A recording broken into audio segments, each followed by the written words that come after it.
Let's stop pretending this was a misunderstanding. Because misunderstandings don't leave paper trails. They don't generate overlapping timelines. And they don't make entire institutions suddenly allergic to basic questions. According to resurfacing emails, sworn testimony, and long-buried allegations now circulating again in independent research circles, Meghan Markle was not simply a random outsider who stumbled into the British royal family by accident or romance alone. The claim being revisited is far more unsettling, that long before the engagement photos, before the wedding dress, before the carefully rehearsed narrative of modern love, Meghan Markle was already known, quietly, indirectly, but meaningfully, within social networks that the palace itself feared. Those networks, according to the transcript at the center of this discussion, intersect with the orbit of Jeffrey Epstein. What has kept this story dormant for years is not the lack of material. It's the nature of it. Because this isn't about one disgraced prince. It isn't even about one controversial duchess. It's about overlap, timing, and what institutions do when exposure threatens structure, not just reputation. The most disturbing aspect, according to those revisiting the material, is not Prince Andrew's past. That chapter, ugly as it is, has already been publicly scarred.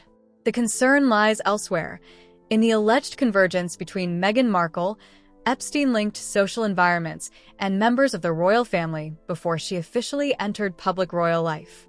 And yes, this story begins with emails. Not many. Not dramatic chains. Just mentions. Sparse. Strategic. The kind of references that don't scream importance, but whisper leverage. Because when blackmail, access, or institutional risk is involved, volume doesn't matter. Placement does.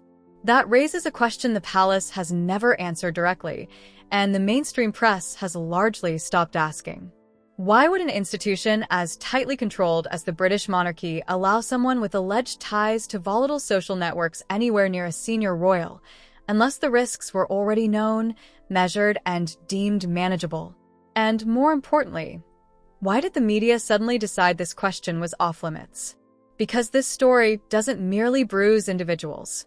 It threatens systems. Here is a detail that researchers keep returning to because it disrupts the fairy tale narrative. Before 2015, Meghan Markle barely existed in elite communications. That isn't an insult. It's a data point. According to the transcript and associated claims, prior to that year there were no significant email mentions, no powerful correspondence flagging her name, no notable positioning in elite documentation. Even when she appeared at high-profile gatherings, Soho House events, industry mixers, private social functions, she was reportedly categorized as other guest. No leverage, no protection, no institutional value. And that matters because power structures do not hide nobodies. If someone has no value, there is nothing to contain. But then something changes. By 2016, Meghan Markle's name allegedly begins appearing in emails connected to Epstein's broader social orbit. Not gradually, not organically, suddenly, almost surgically. And in that same year, she begins dating Prince Harry. This is where the official narrative starts to fracture. Because once the relationship becomes public, once Prince Harry releases his unprecedented statement accusing the British press of racial bias, the dynamics shift overnight. According to the claims outlined in the transcript, Meghan Markle's value does not rise as a performer or even as a public figure, but as an asset. Access traders notice immediately. To be clear, 2016 is not presented here as coincidence. It is described as the pivot point. From that year forward, her name allegedly appears with increasing regularity in elite communications. Emails linked to Epstein's extended network begin referencing her. Intermediaries with financial and logistical power reportedly move resources on her behalf. And then comes a moment that researchers point to as symbolic of everything changing. February 2017. Meghan Markle flies to Jamaica by private jet. Prince Harry, at the same time, flies commercial economy. Let that sit for a moment. A prince, born into one of the most resource-rich families on earth, takes a commercial seat. An actress, newly attached to him, flies private. According to the transcript, That jet was allegedly arranged through billionaire connections associated with Soho House, specifically linked to Ron Burkle. And regardless of how one feels about private aviation, billionaires do not lend planes casually. Not without reason. Not without expectation. Within the framework of the allegation, this was not a gift. It was an investment. From that point onward, the narrative suggests Meghan Markle is no longer operating independently. She is being moved, managed, positioned. Handlers, allegedly stunned by the scale of their opportunity, recognize that she has secured a prince. And once that happens, according to the claims, disengagement is no longer an option.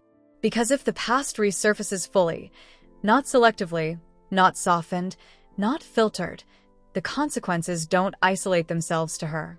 They ripple outward, into the monarchy, into the palace, into institutions already struggling to contain one Epstein-linked scandal.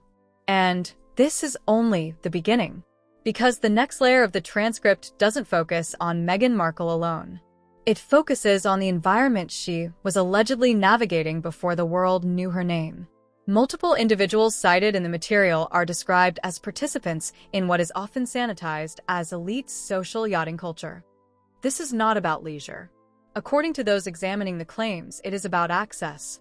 Names begin overlapping. Petronia Petrova, described as a recurring presence in these circles. Adam Horn, alleged to have arranged introductions and dates tied to yacht-based social events. Karina Shilak, identified as Jeffrey Epstein's last known girlfriend, who stated she only traveled by yacht with Epstein himself. Individually, these names may mean little to the public. Together, they form a pattern, because this is the same environment repeatedly linked through testimony, travel logs, and legal records to Jeffrey Epstein. And according to the transcript, Meghan Markle was not merely adjacent to this world. She was allegedly inside it. That is where the narrative collapses under its own weight. Epstein's world was not casual. It was curated, logged, tracked, documented. Which brings us to the testimony that makes this entire story radioactive. Virginia Giuffre. According to the transcript, Giuffre allegedly named Meghan Markle as a witness. Not as a victim, not as a bystander, but as someone present enough to observe. That distinction matters. And here is the part the mainstream media refuses to engage with. Giuffre also allegedly named Prince Charles, now King Charles III, as a potential witness. One claim, one overlap, one institutional nightmare. Because once testimony even brushes the crown, journalism stops being journalism. It becomes risk management. According to the transcript, Giuffre also alleged that Meghan Markle had been present on Epstein's island. Allegedly. If that claim were ever substantiated, this story would no longer be about image repair or public sympathy. It would become a question of institutional knowledge. Who knew, when they knew, and why nothing was done. This, according to the framework being examined, is why Prince Andrew functioned as a shield. Why his disgrace absorbed attention. Why the relationship between Meghan Markle and Prince Harry was not stopped despite the risks. And why the emails beginning in 2016 are so dangerous. Because they do not document innocence. They document timing, silence, and leverage. By the time most people became aware of Meghan Markle, the palace was already behind the curve. That's the uncomfortable implication running through the transcript and related claims. Because institutions like the British monarchy don't react emotionally. They react procedurally. And what the material suggests is that by the time Meghan Markle's name was public, it had already been circulating privately. Not loudly, not officially, but enough to trigger internal awareness. This is where the story shifts from individual behavior to institutional response. According to the transcript, once Meghan Markle's alleged presence within Epstein-adjacent social environments became known, or at least suspected, among royal-connected figures, the objective was no longer prevention. It was containment. That distinction matters. Because if the palace truly believed there was nothing to contain, there would have been no need to manage optics so aggressively, no need to accelerate narratives, no need to wrap the relationship in moral framing and cultural symbolism at record speed. Yet that is exactly what happens. From late 2016 onward, the narrative surrounding Meghan Markle hardens quickly. She is no longer just Prince Harry's girlfriend. She becomes something else entirely. A symbol, a shield, a lightning rod. According to the claims being examined, this was not accidental. Once the relationship went public, once Prince Harry issued his statement accusing the press of racism, an unprecedented move within royal protocol, the conversation changed. Any scrutiny of Meghan Markle could now be reframed as prejudice. Any investigation could be dismissed as bias. Any question about background, associations, or timeline could be socially neutralized before it ever reached substance. That framing, according to the transcript, functioned as insulation. And insulation was suddenly necessary, because behind the scenes, the overlap problem was growing. The material alleges that after 2016, communications involving Epstein-connected intermediaries began intersecting more clearly with royal-adjacent figures. Not always directly, often through third parties, fixers, social connectors, people who operate in the space between money and access. This is where Sarah Ferguson re-enters the picture. According to the transcript, emails exist, allegedly, between Jeffrey Epstein and Sarah Ferguson that reference Meghan Markle directly. That detail is explosive not because of celebrity, but because of proximity. Sarah Ferguson is not a distant acquaintance. She is the former wife of Prince Andrew, the same Prince Andrew whose association with Epstein would later erupt into public scandal. According to the claims, Ferguson had known Meghan Markle since at least 2012, years before Meghan's relationship with Prince Harry was ever public. That means Meghan Markle was not an unknown variable entering the royal system cold. She was already familiar to figures connected to its most vulnerable flank. And if her name appears in Epstein-linked communications after 2016, then something deeply uncomfortable emerges. Meghan Markle's name circulating within Epstein royal-adjacent channels at the exact moment she is being publicly elevated as Prince Harry's partner. That is not coincidence. That is convergence. Which leads to the question no one inside the institution wants to answer honestly. How does someone allegedly tied to Epstein's social ecosystem become integrated into a family already scrambling to contain an Epstein-related scandal? According to the transcript's interpretation, the answer is not romance. It's risk management. Because at that stage, the palace was not choosing between love and disapproval. They were choosing between unpredictable exposure and controlled damage. And controlled damage always wins. This is where Prince Andrew's role becomes clearer, not as the cause of panic, but as its buffer. His disgrace, already looming, provided a focal point, a release valve. As long as Epstein-related scrutiny stayed anchored to Andrew, it did not metastasize. But if scrutiny widened, if it began touching Meghan Markle, or worse, members of the direct line of succession, the fallout would no longer be containable. This is why, according to the claims, no serious internal resistance stopped the relationship. Stopping it would have raised questions.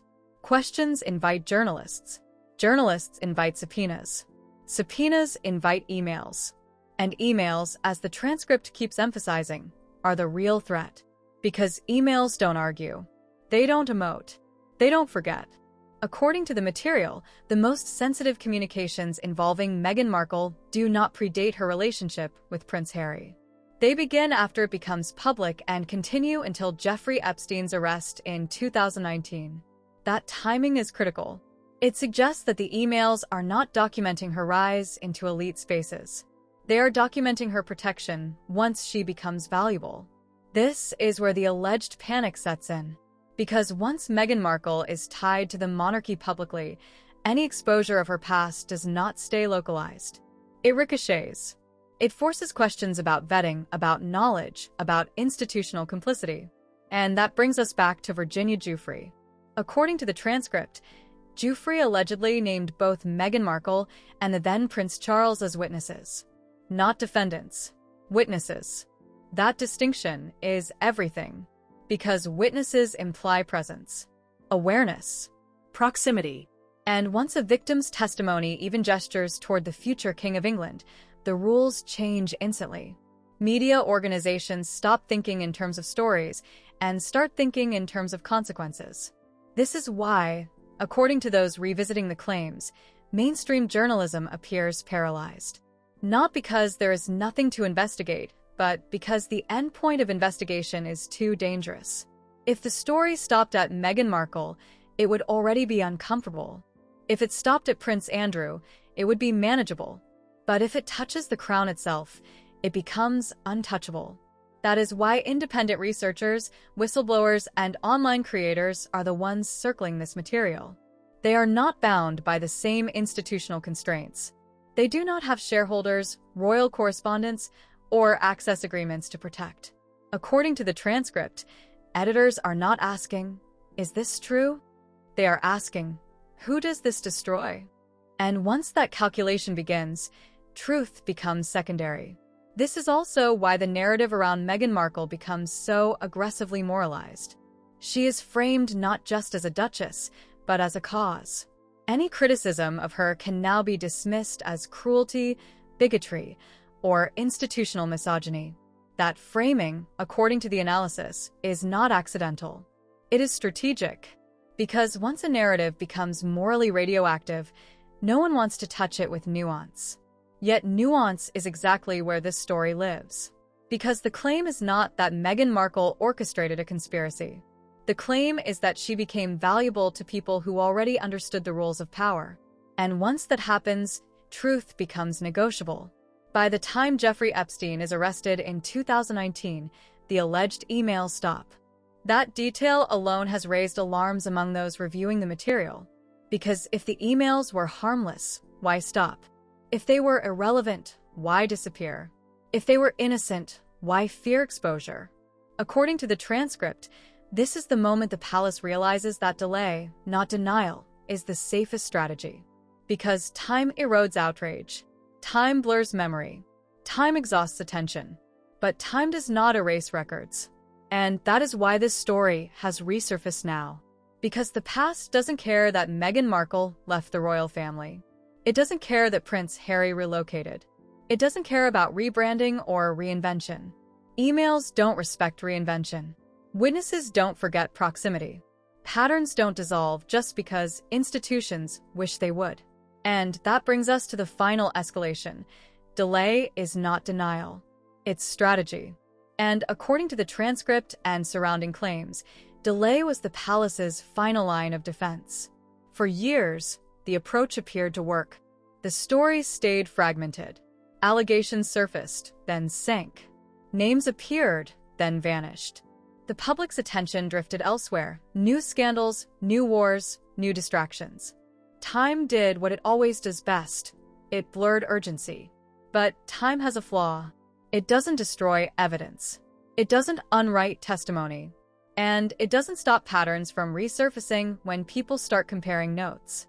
According to the material now being re-examined, what has changed is not the existence of allegations, but the context in which they are being revisited. Jeffrey Epstein is no longer a rumor. He is no longer a question mark. He is a proven node in a documented system of exploitation, access brokering, and elite protection. That matters because once the system is acknowledged, proximity becomes meaningful. And proximity is the one thing the transcript keeps circling back to. The claims do not rest on dramatic accusations alone. They rest on timelines, on overlaps, on movements that make sense only when viewed together. Take this detail that researchers now emphasize. According to the transcript, the most sensitive references to Meghan Markle appear after she becomes publicly linked to Prince Harry and disappear after Epstein's arrest. That window is everything, because it reframes the emails not as background noise, but as active documentation during a period of maximum institutional vulnerability.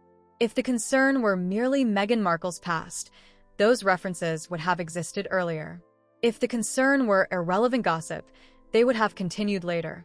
Instead, they cluster precisely where risk was highest. That is not how coincidence behaves. This is also where the palace's public behavior becomes telling. From 2017 onward, Meghan Markle is not simply integrated into royal life, she is accelerated through it. engagement, marriage, titles, global platform, all executed at speed.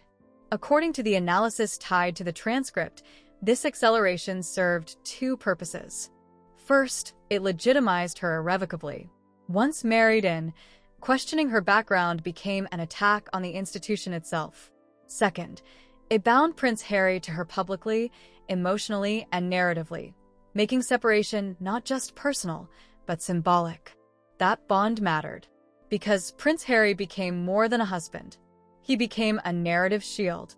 Any investigation into Meghan Markle could now be framed as cruelty toward him. Any scrutiny could be painted as persecution. Any skepticism could be recast as moral failure. This is where critics often get distracted. They argue about likability, personality, press treatment. But according to the transcript, those debates are noise. The signal is power, because power doesn't argue. It reroutes. And rerouting is exactly what appears to happen next. As Epstein's legal pressure intensifies, attention is funneled elsewhere. Prince Andrew absorbs the blast radius. His BBC interview becomes the focal disaster. His removal from public duties becomes the visible consequence. And while the world watches Andrew fall, the broader network fades back into shadow. This is not framed as exoneration. It is framed as tria. According to those studying institutional behavior, sacrificing one limb to save the body is not cruelty. It is protocol. What makes this situation volatile now is that the sacrifice didn't fully work.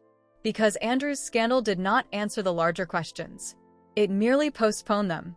And now those questions are resurfacing, not from tabloids, but from transcripts, testimonies, and cross-reference timelines that are harder to dismiss as gossip. The most destabilizing element remains Virginia Giuffre's alleged statements, not because they accuse, but because they contextualize. According to the transcript, Giuffre did not describe Meghan Markle as central to Epstein's crimes. She described her as present, as aware, as someone who could observe, and she allegedly named the then Prince Charles the same way. Witnesses, not perpetrators. That framing is devastating to institutions because it implies knowledge without action, awareness without intervention, proximity without accountability. Those are the kinds of claims that don't implode individuals, they corrode trust.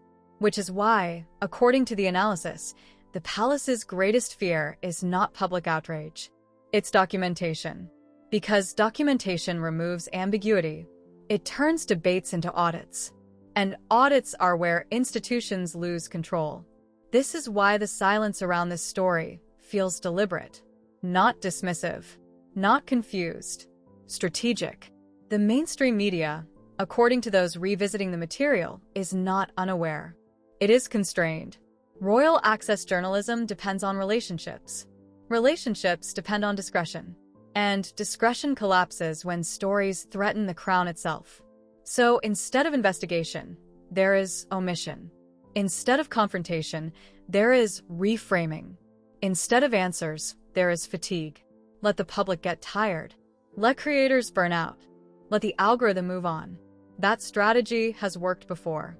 But here is where it breaks. The internet doesn't forget the way newspapers do. Emails get archived. Transcripts get mirrored. Testimony gets clipped, shared, reassembled. And a new generation of researchers does not treat institutions with inherited reverence. They treat them with skepticism. They ask different questions. Not, is this scandalous? But does the timeline make sense? Not, who looks bad? But who benefits from silence? And when those questions are applied to the overlap between Meghan Markle, Epstein-linked environments, and the royal family, the answers become uncomfortable fast. This is why the palace, according to the transcript's interpretation, is not bracing for scandal. It is bracing for recontextualization. Because once people stop arguing about personality and start examining structure, the fairy tale collapses completely. This was never a love story gone wrong.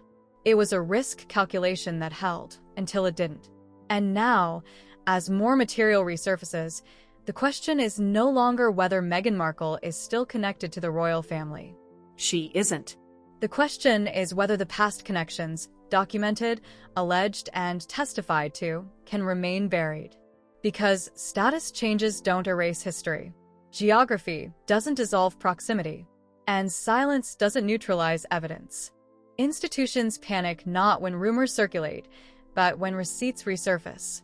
And if this story continues to unfold the way the transcript suggests, the final reckoning will not be about one duchess, one prince, or one disgraced financier.